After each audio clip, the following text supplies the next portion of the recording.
This is our 7th lecture for the course Online Teaching Methodology.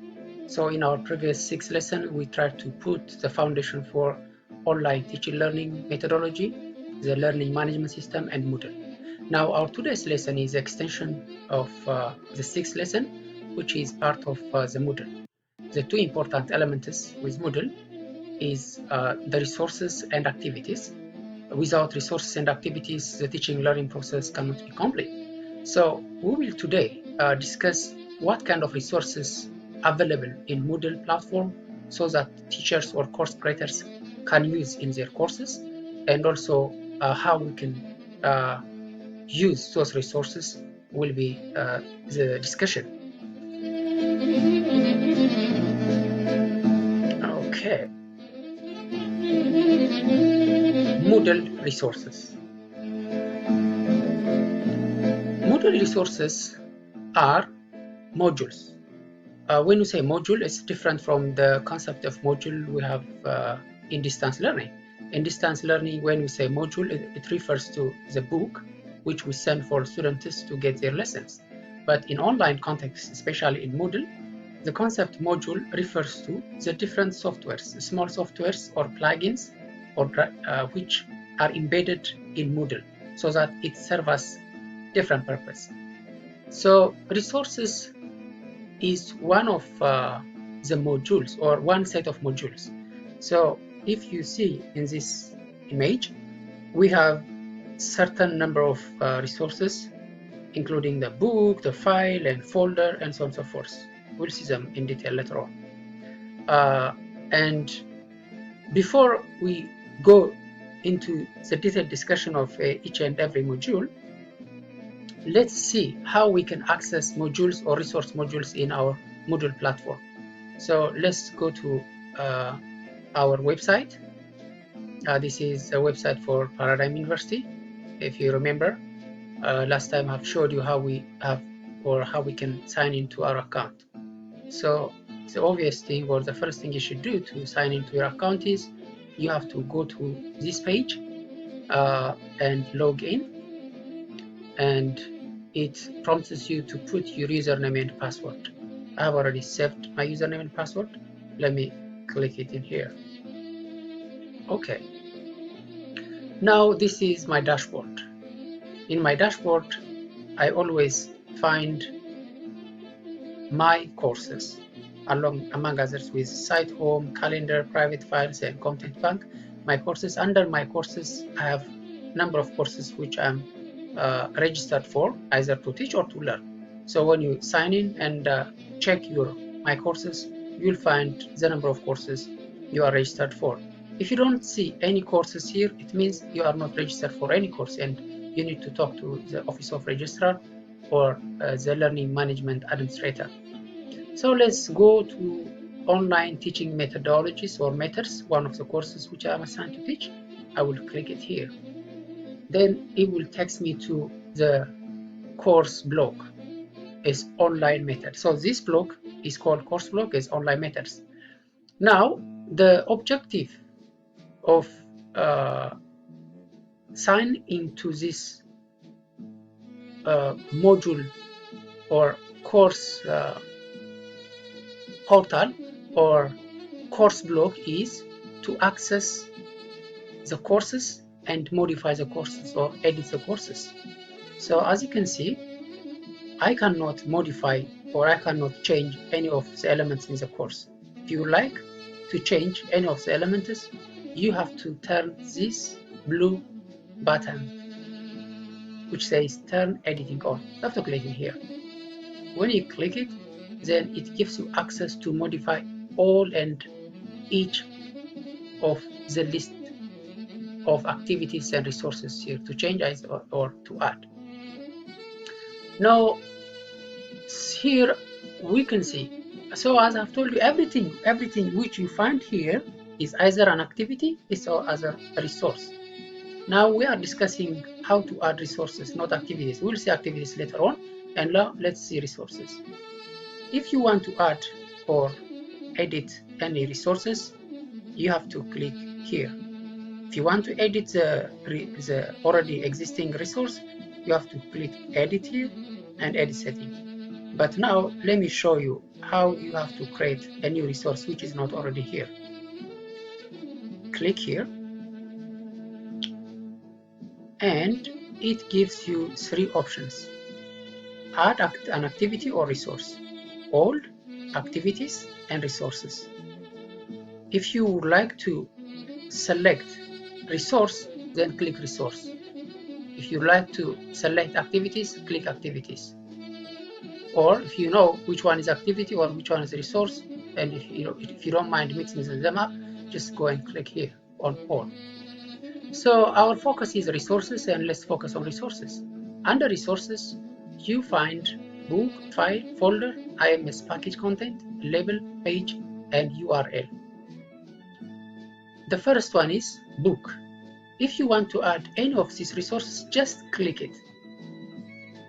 When you click it, it brings you to a dialog box which says add a new book. Because I click the module book, then it gives me the book. So you have to simply give the name of the book. For example, we probably say online teaching methods book. So online teaching methods. So if I do this, this is the name of the course. What is remaining? Now you have to write the description. Either the description can be in terms of script, which means text, or it could be image. You can put any of those. Or sometimes you can just leave it without description if you like. So in appearance, you click appearance and you will determine how the book should look like at the end. For example, chapter formatting. Would you like to make the chapters to be classified in terms of numbers or bullets or indentations or none? So let's make it as default. The default one is number. Style of navigation, image, but let me change it to text, because if you want to do the book, which is simply a textbook, you do text. The book which is you are gonna produce is image book, you have to click image, or you can make it table of content only option. So let's make it number and text, and you have to go to the common module setting. Remember, I've told you module means any activity or any resource which you pull and include in your online lesson is module. So book is a module. You have to set up the common module setting, like for example availability. So would you like to make it available on the course page or not? If not, you click hide. If you like, just leave it as it is, as default. Restrict access. If you have any restriction, you will add restriction, but for now just leave it as default as it is. Activity completion. This is a part which asks you whether you like to show an activity marker or not. I will show you what activity marker looks like. Okay, let me show you here.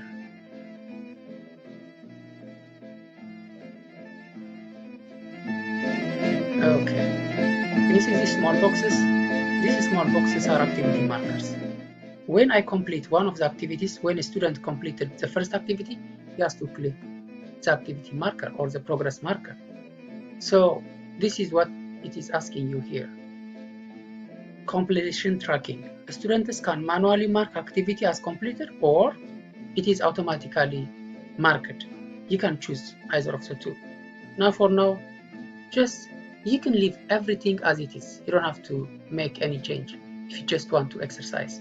Once you mastered it, then you can do anything. So after you finish it, save and return to the course. If you save and return to the course, it will show you the remaining part of the book, and you will continue to develop the book. But if you make it save and display, then it takes you the front page. So let's make it save and return to the course. Okay. Now Okay, online teaching methods, online teaching methods. Unfortunately, I have already created another book with the same name, so it created the second one here. This is my course, because this one is already ticked and this one is new.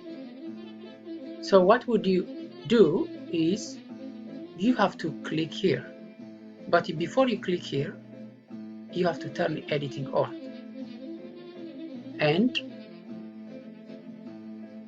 click and edit setting. It brings you back. Okay, now I have created the book. The book is known as Online Teaching Methods. What is remaining is I have to add a new chapter. What is the chapter, the new chapter? Let's assume the first chapter is Introduction. Okay, so Introduction is the first chapter. How about the content? What would you want to put for content? Obviously, you probably have a Word document which you would like to transform to the online book. So let me go back and copy from my book.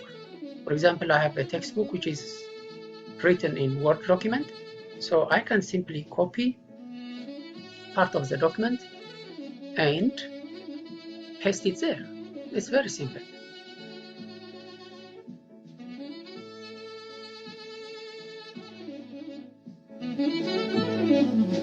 Now I pasted it here. Now I have created a chapter. Good. Save it. Now here is the title of the book. Here is the first chapter. That's it. Now the next one is, you have to scroll down and go to the table of content. The table of content is automatically generated. When you put chapter 1 here, it automatically generates the table of content. So from the table of content, you have to click the plus sign to add extra chapters or extra sub-chapters. Click it. Now it takes you to the same place, but it asks you to put something else. Now let's make it background, for example. So if you want to do background, do you want to make background as a subchapter or another chapter?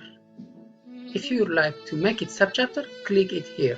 If you don't want to make it subchapter, if you want to make another chapter, just leave it as it is without clicking the subchapter box. And at the same time, let me paste what I have already. Okay, and save it. And let's go back and check it. You see, it was introduction was number 1, 1.1 is background. If you go to the table of content, you will see here introduction and background. If you want to put another chapter or subchapter, just click the plus sign and put the name of your chapter or subchapter. Let's say subchapter, second chapter is, or let's make it Learning Management System or LMS. LMS is the subchapter, so I will click subchapter here and write something and then save. Now that will be 1.2. You see, introduction is number 1, 1.2 is LMS, and check to the table of content 1, 2. Let's see and write another chapter, chapter 2. When I want to write chapter 2, click here and then write chapter 2 like Moodle, for example. If it is chapter 2, you will write or paste the content and save it. But before that, make sure that you don't have to click subchapter. I have to uncheck it. If I check it, it will be subchapter. If you want to make it just chapter, don't check it and save it. Okay, so here you go.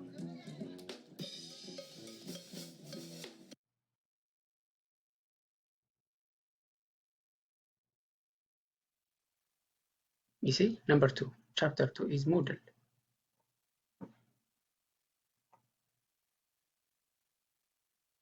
And if you check the table of content, it is here, chapter 2.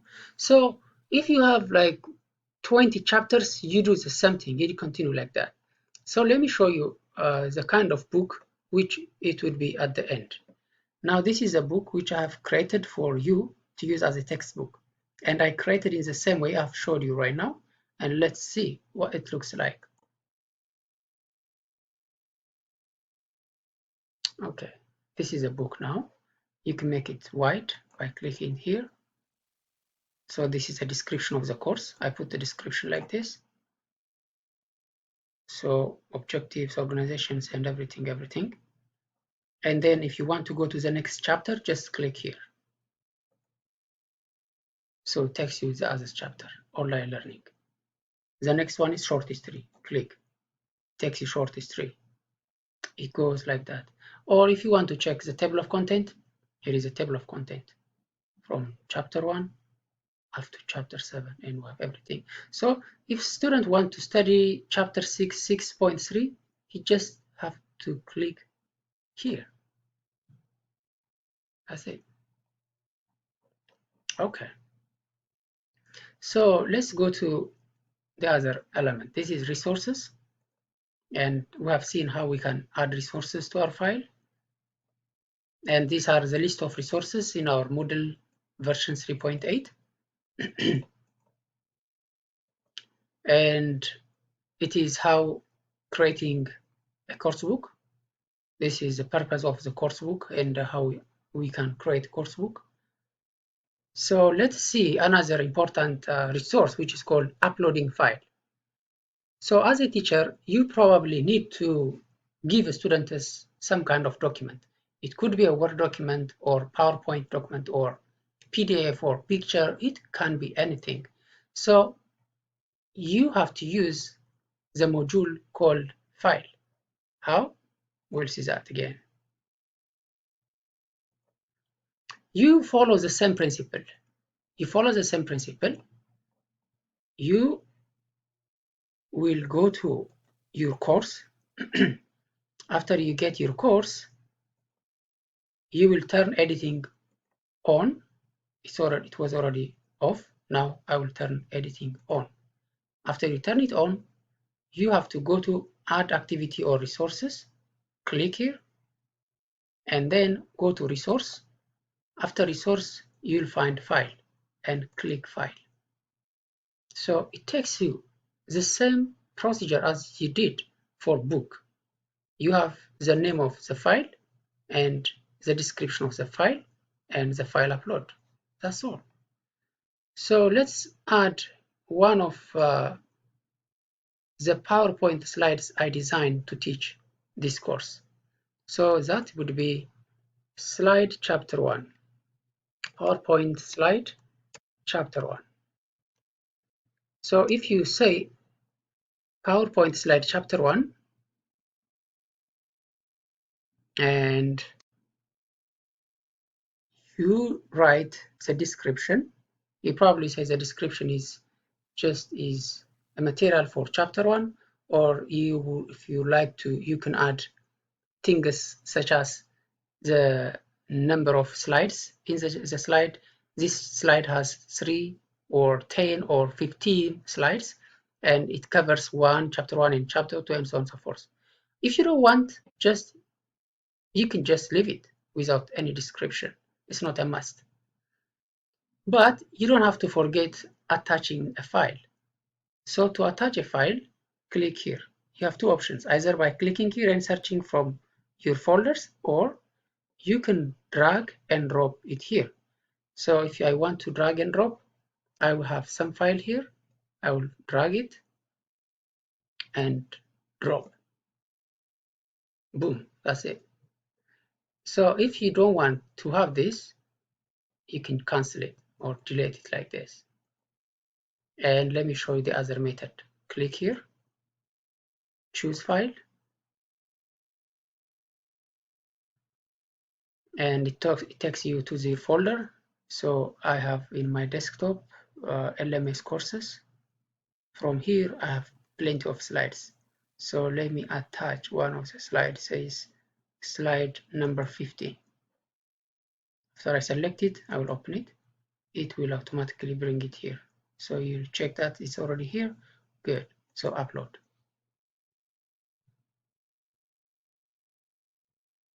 Okay. So now it is uploaded successfully, PowerPoint 2007 presentation. So what is next? If you want to check out any of these settings, you can check out.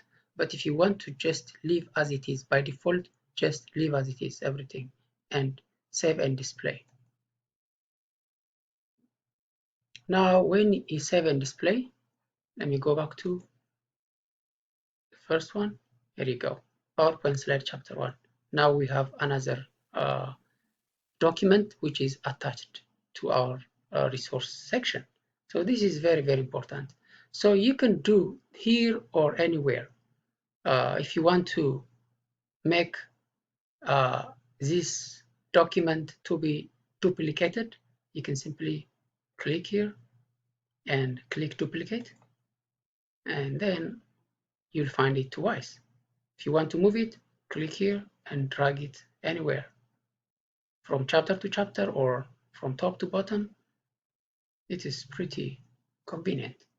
So if you don't want it, you will cancel it. Here we have delete. Yes, boom. So now let's go to the other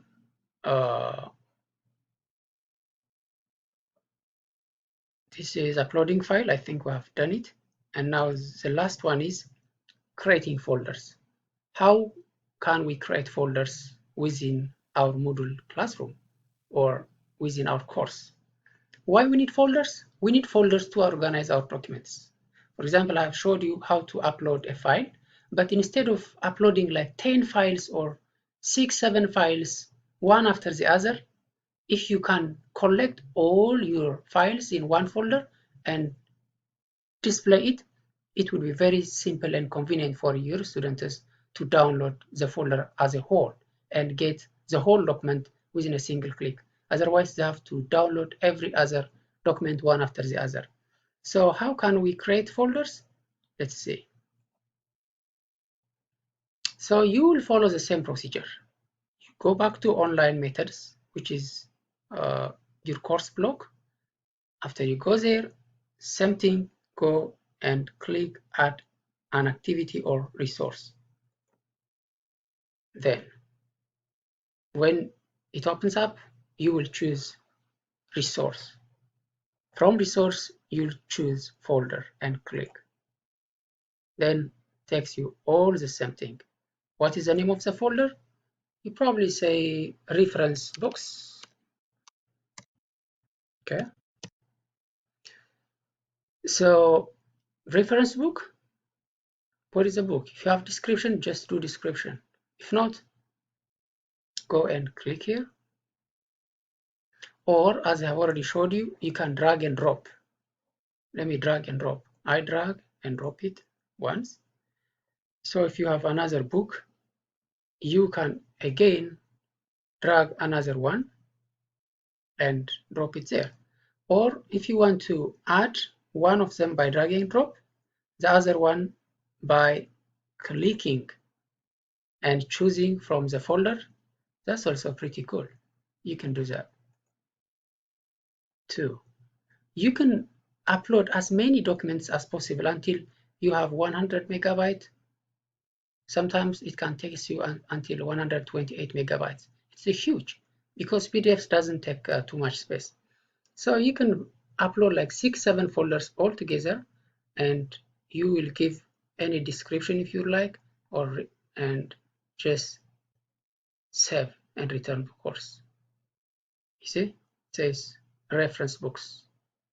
Now, if somebody or one of your students would like to access the course, he will click reference book, and simply there is an option of download folder.